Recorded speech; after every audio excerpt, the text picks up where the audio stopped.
Hey guys, on today's show, y'all, they keep showing that ass. They keep showing that ass. And we are here to expose them. We're going to talk about Ilhan Omar, or excuse me, let me pronounce that correctly. Ilhan Omar of Somalia. And she's got some problems coming up, I suspect. Not just having to do with Charlie Kirk. There's other stuff. And then the left's meltdown over Jimmy Kimmel is reaching a fever pitch, and they're crying about being canceled and all these things. We're going to discuss what actual cancellation looks like and how they really don't have a leg to stand on. And finally, I have a little personal story about Jimmy Kimmel. So stick around for all that today on the Angela Box Show. Hello, my name is Angela Box.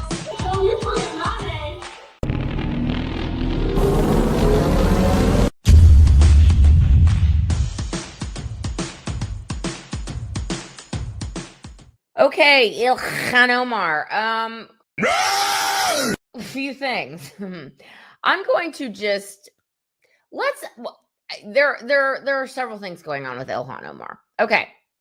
First of all, a few weeks ago, it came out that her net worth has increased from like 30 grand to like 5 million in a couple of years. And it's because of her little husband who is basically a Democrat plant community organizing garbage human who was essentially probably laundering as much money as every other Democrat. And she hired him to be her campaign manager and was paying him like 600 grand a year, and he divorced his wife for this turban-haired little freak Ilhan Omar, and they're just riding off into the sunset on your money. But there's been lots of rumors about her over the years, namely that she is a walking immigration fraud person and a walking sleeper cell with her love of radical Muslims. Now, the immigration stuff is getting interesting. Nick Sorter on X has some receipts that he dropped the other day. And in the said receipts, it is proof that Ilhan Omar married her brother in order to gain entry into the United States under the guise of a student visa. Okay. So I'm going to drop those documents right here. I'll be honest, I haven't heard a lot of people pick up on this yet, but Trump certainly said something interesting on Air Force One the other day. He basically was like, expel this woman from Congress and deport her ass immediately. So let's roll that clip from President Trump. I think she should be impeached. I think she's terrible. Is she originally from Somalia? Yes, sir. So how are they doing this? How's their government? Do they have a president? Do they have a council? Do they have anything? Do they have police? I love these people that come from a place with nothing, no anything, and then they tell us how to run our country. No, I think if she got censured, that's great. If she got impeached, that's even better. They impeached me twice for nothing, and they impeached me knowing the Republicans are on my side, so they knew it was just. But they impeached me twice. She should be impeached, and it should happen fast. Okay, so I think it would be just absolutely delicious. This woman who has single-handedly tried to turn her congressional district into Somalia, the place she fled, the war-torn country that is a complete shithole on every level, but yet she wants it to be just like her own homeland. I say send her ass back. You know what, Ilhan? It's time for you to go home and take everything you've learned in America and apply it to your countrymen in Somalia and try and make their lives better, because you're such a force for good after all.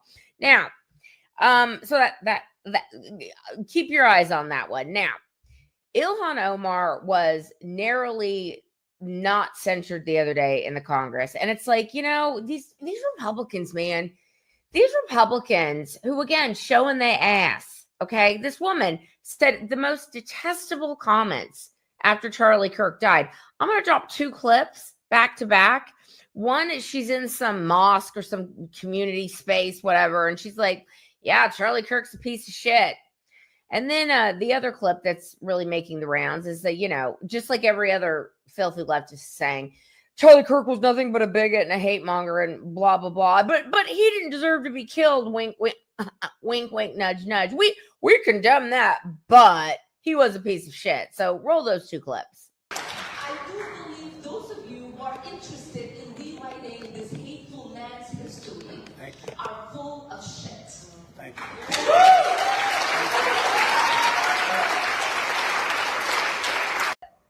What I do know for sure is that, Charlie was someone who once said, guns save lives after a school shooting. Charlie was someone who was willing to debate and downplay the death of George Floyd in the hands of Minneapolis police. I think he called him a scumbag. Right, have no regard, downplay slavery and what Black people have gone through in this country by saying Juneteenth should never exist. And I think, there are a lot of people who are out there talking about him just wanting to have a civil debate. Complete rewriting of history. Yeah, there is nothing more effed up, than to completely pretend that his words and actions have not been recorded and in existence for the last decade or so. So once again, here we go with Republicans snatching defeat out of the jaws of victory. We had a chance to censure this lady and to make it known on the record that her comments are absolutely abhorrent. But it's not just her. There's so many people. These people, I'm getting ahead of myself. There are 4 Republicans who voted not to censure this lady. And you have to ask yourself why. Okay. There's a big name on here that people are really scratching their heads. But when you understand that this guy is under some investigation of his own, it might start to make sense. Like perhaps he's trying to cover his own ass when the Republican Party wants to expel him or censure him. But here are the people, here are the 4 Republicans that did not vote to censure her. So obviously all the Democrats didn't. And then there were 4 Republicans. And so she wasn't censured. It's like, can we ever do anything right, GOP? Like ever? Okay. Mike Flood of Nebraska, Tom McClintock of California. This one makes me sad.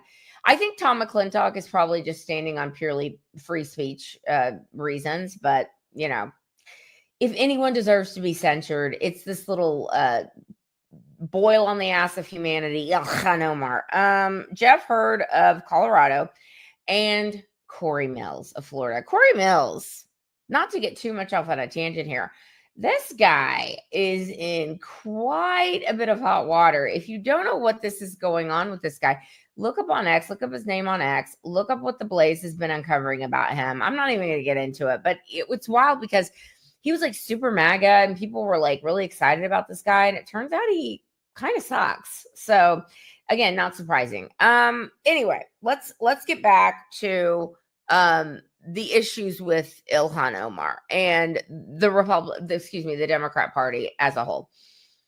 There was a motion a couple days ago to honor the life of Charlie Kirk. Okay.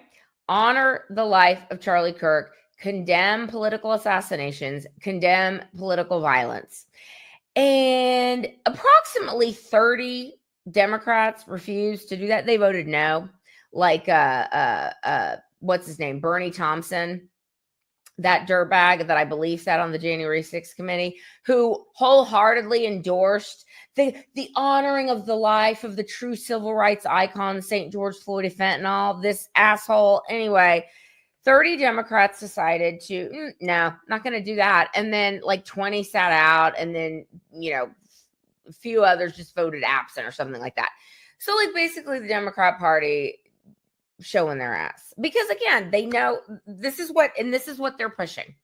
They are pushing the lies of that they're espousing that Charlie Kirk was nothing but a bigot and a racist, and they're taking so many little clips of him out of context, not understanding the larger scope of what he was talking about. And so they're fanning the flames of that nonsense to their brain dead retard followers who just lap it up.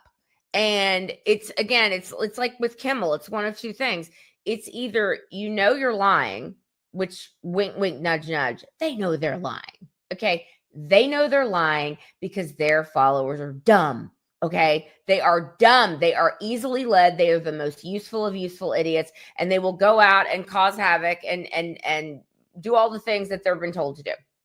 They either know they're lying, which that's what it is, or they don't know they're lying, and they're just too stupid to do a cursory Google search to find out that they're lying. But my guess is that they know damn good and well these things they're saying are out of context. Anyway, so that happened, and AOC gets up on the floor, and AOC's like, he's a hateful bigot, but you know, my heart goes out to his widow and stuff. But Charlie Kirk he was basically like a total fascist and a Nazi, and you know, we should all be happy that one of these little Hitler Juniors is dead. Anyways, he's just piece of shit.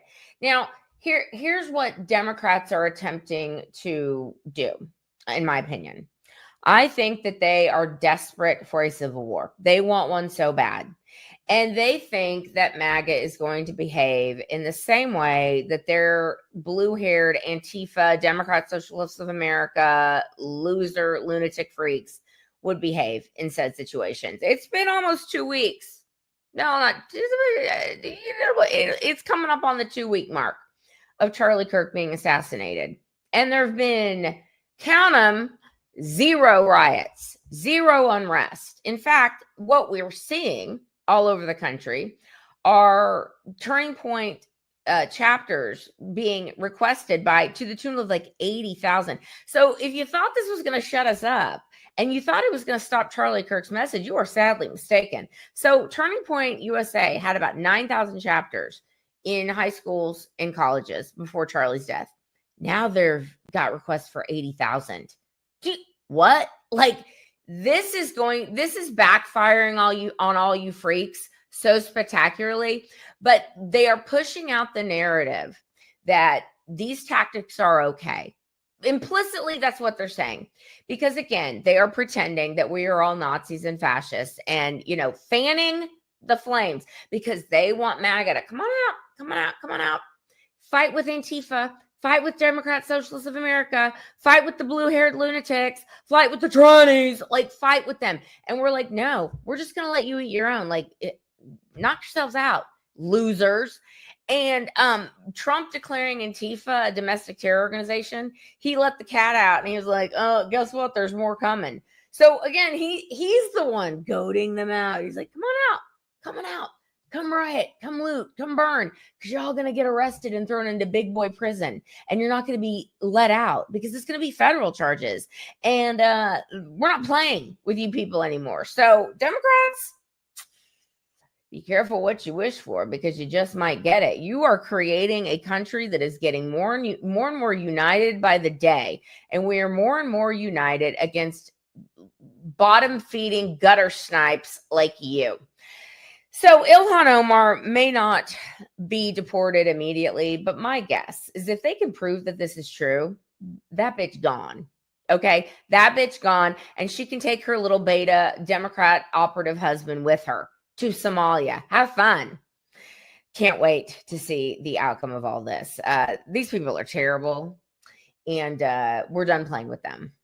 Okay, now the Jimmy Kimmel thing. This kind of just goes on the same. I mean, we have a theme here. The freak out of Jimmy Kimmel has reached like level 100 TDS. Like, that's the level of TDS we are now at, because these people are like, you know, the right all of a sudden is embracing cancel culture. Like, they're celebrating all these wonderful people who were just exercising their free speech.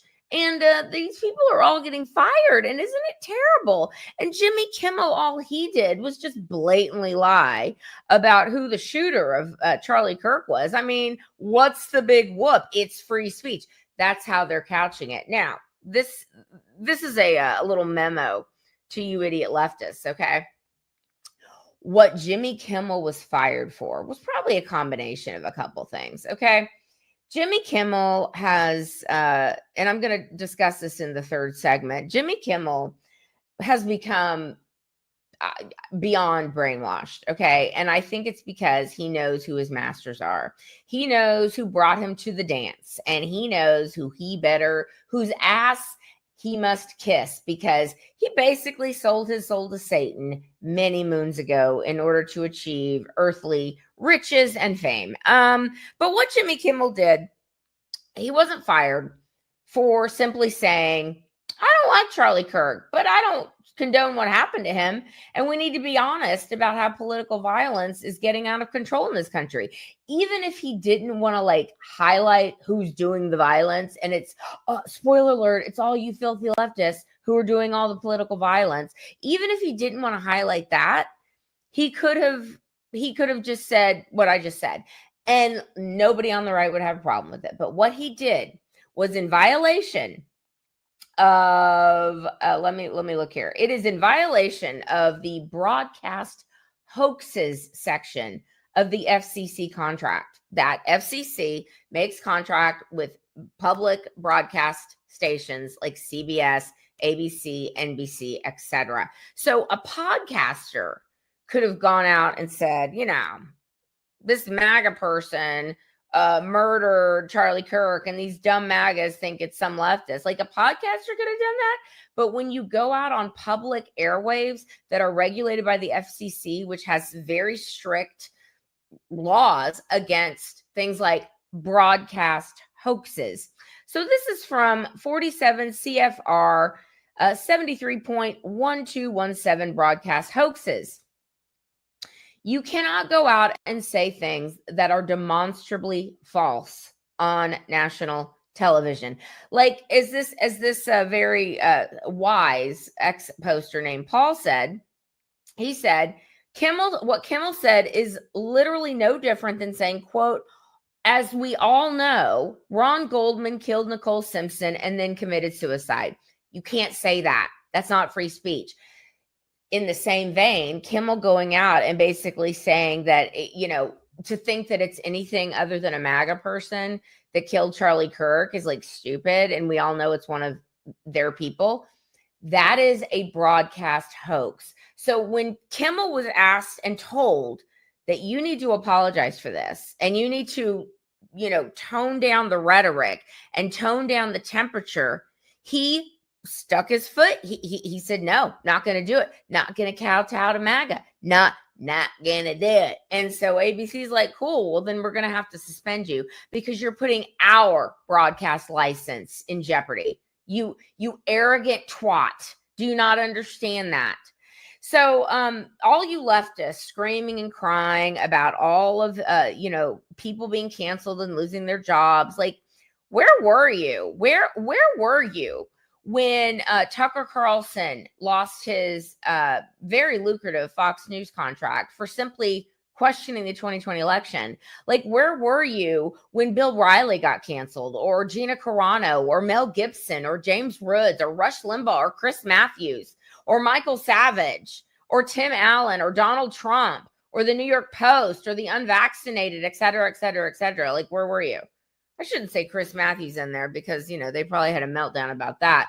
But there were so many people on the right that were canceled for simply pushing back against the woke ideology that BlackRock and Vanguard and the Human Rights Campaign and all these other psychopaths who banded together for like a decade in order to silence speech in this country and silence speech around the world, and make these idiot leftists, who are a very small minority, think that they're the majority so they can have temper tantrums and scream and cry and get people fired willy-nilly, and yay, choke on it. Okay, choke on it, because these people are not being fired for, again, simply saying, I don't like what he said. I disagree with what he said. I think he's a bigot. I think he's a homophobe. I think he's a racist. Whatever. Knock yourself out and say that. No, you're fired because the world, you showed your ass, and you showed what detestable human beings you are. The lack of humanity that makes employers maybe take a second look and say, I don't think I want that kind of poison in my environment, my work environment here, with especially, the great majority of these people who went on social media and who had the arrogance to think that they were going to get away with this because they've gotten away with it for these many years, the great majority of them, professors, teachers, people in the healthcare industry. So why would an employer want to take the risk that someone that unhinged could perhaps see someone that they work with, or that they teach, or that they serve in a medical capacity, or as an airline pilot, or whatever? And why would we want to put our safety and our lives in the hands of these people who want us dead? That's why they're fired. So, Kathy Griffin, who got canceled for holding up a head of Donald Trump in effigy, that's also a bridge too far, I would say. And it perhaps, the rhetoric that you leftists have been spouting and spewing for at least 10 years, especially about Trump and especially about the rest of us, perhaps you should look in the mirror and physician heal thyself. But you won't, because what you're doing right now is you are continuing to fan the flames. You are continuing to fan the flames of division instead of taking a look in the mirror and taking a look at every single compilation that we can all put out until we are blue in the face, showing your dangerous rhetoric, showing how you dehumanize people on the other side. Now, you're mad that we call you lunatics. You're mad that we call you scum, but I'm sorry. We're not going out trying to kill you, okay? We're not going out trying to assassinate you. We're not calling you Nazis and fascists. And, what are you going to do? Well, are you just going to sit there and allow a bunch of little Hitlers to run around? No. You got to wink, wink, nudge, nudge, do something about them. So spare me. Spare me your crying. Spare me your, these people are getting canceled and now the right is embracing cancel culture. We don't care what your opinions are. It's when you celebrate the violent assassination and then understanding that you walk among us. You walk among us and we have to deal with you in workplace environments or education environments or healthcare environments. You're scary. You people are scary. You have been completely programmed. You have been completely brainwashed. And the Democrat Party is a fully formed death cult. Seek help, you lunatics. Seek help. I have the slightest bit of tea to spill. It's not really tea. It's just a little bit of here's something that maybe you didn't know about yours truly. So years ago, I was an actress in Hollywood. And of course, being an actress in Hollywood, you have to get a million different jobs. And one of the jobs I had was I was the receptionist on a show called The Man Show, which, if you don't know, was a show on Comedy Central that was quite funny and pushed the boundaries. And it was created by Adam Carolla and Jimmy Kimmel, who I have to say were great bosses. I have nothing but good things to say about either of them. I have this little tangent here is kind of interesting. So my late mother would always get library books and she would go to the library and read random books. And she was reading Adam Carolla's memoir, okay, of all books. So she calls me up one day and she goes, Angela, didn't you work for The Man Show? And I go, yeah. I'm like, what? She goes, you're in Adam's book.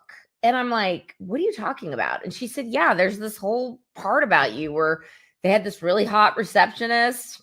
That was his writing.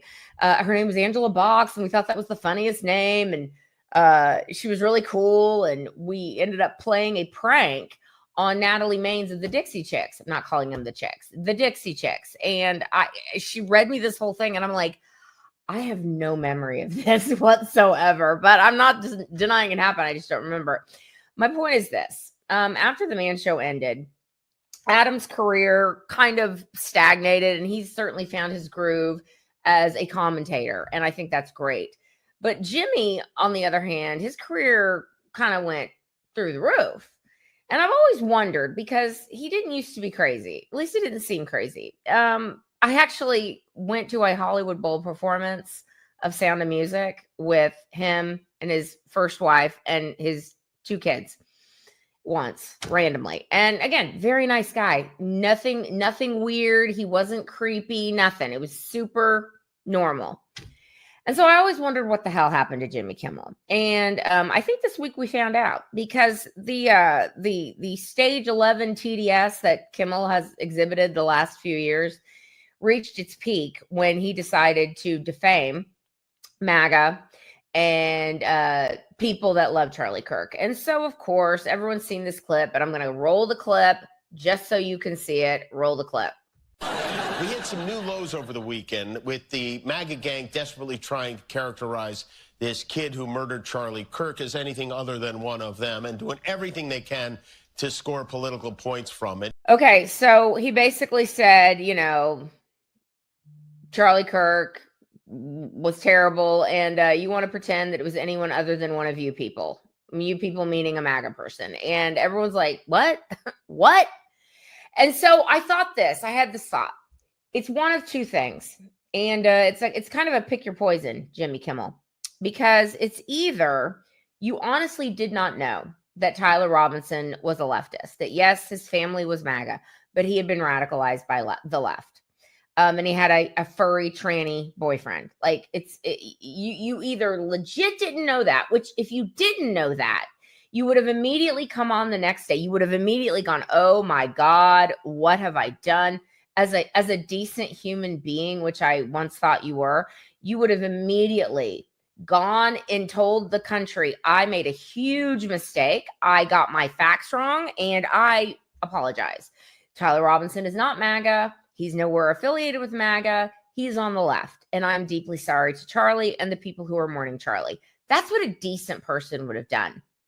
So we know that he didn't do that. In fact, we now know that he's refused to apologize, and he's doubled down on it. Okay. So he either honestly thinks that Tyler Robinson is MAGA, or, and I think this is the more likely scenario, he knows damn good and well Tyler Robinson is not MAGA. He knows damn good and well that he had been radicalized by leftists, but the media narrative, they are working overtime to fool people into thinking that Tyler Robinson is somehow MAGA, when all evidence points to the contrary.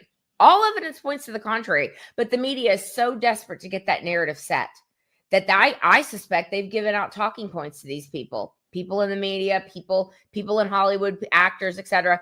This is what you're going to say, which is blatant falsehood. Because you know why? Here's the rub. See, they know that the people that listen to them or watch them or, you know, hang on their every word, they know that they're essentially stupid. Okay. They're stupid. They're borderline retarded, whatever you want to say. And so Kimmel thinks he can go out and just lie his face off and nothing will happen to him. Well, those days are over, ladies and gentlemen. So all of you leftists are, you know, losing your jobs for celebrating the death of a very good man that you may not have agreed with politically, but celebrating the death and saying, who's next? Can we get Trump and Vance next? Like, that's why you got fired. It's not because you expressed a different opinion. It's because you showed your ass and you showed yourself to be thoroughly awful people who other people shouldn't have to be around in the workplace. Okay. So it's not that Kimmel said something, I don't agree with his politics, my hearts and prayers go out to his family. That would have been fine. And nothing would have come of it. But he didn't. He defamed an entire movement, and he defamed people who love Charlie Kirk. That's what he did. And the fact that he won't walk it back is the reason he's going to be 86th from his show. So you idiot Hollywood people who had no problem canceling every Tom, Dick, and Harry for random crap that you didn't like, if they were not 100% of the woke ideology, it's off with their heads. You running around crying now, talking about free speech. What? Free speech? Listen, you don't have free speech when you get up on a public stage in front of millions of people and decide to blatantly lie in order to push a narrative. So no, Jimmy, I don't feel sorry for you. I don't feel sorry for any of these leftists that are getting what they deserve. And I hope you at some point, maybe at some point, when you decide to retire from show business and take the millions and millions of dollars you've earned and go live a quiet life, perhaps, I hope that at some point you try and get back to that guy that I knew when you were my boss on the Man Show, and that guy wouldn't have behaved like this. So I hope that somewhere in there is that guy still, and that you do a little soul searching. Okay, guys, that is where I'm going to leave today's video. Please let me know what you think down below. Subscribe, like, comment, do all the things, and I will see you in the next video. I will be done. Bye.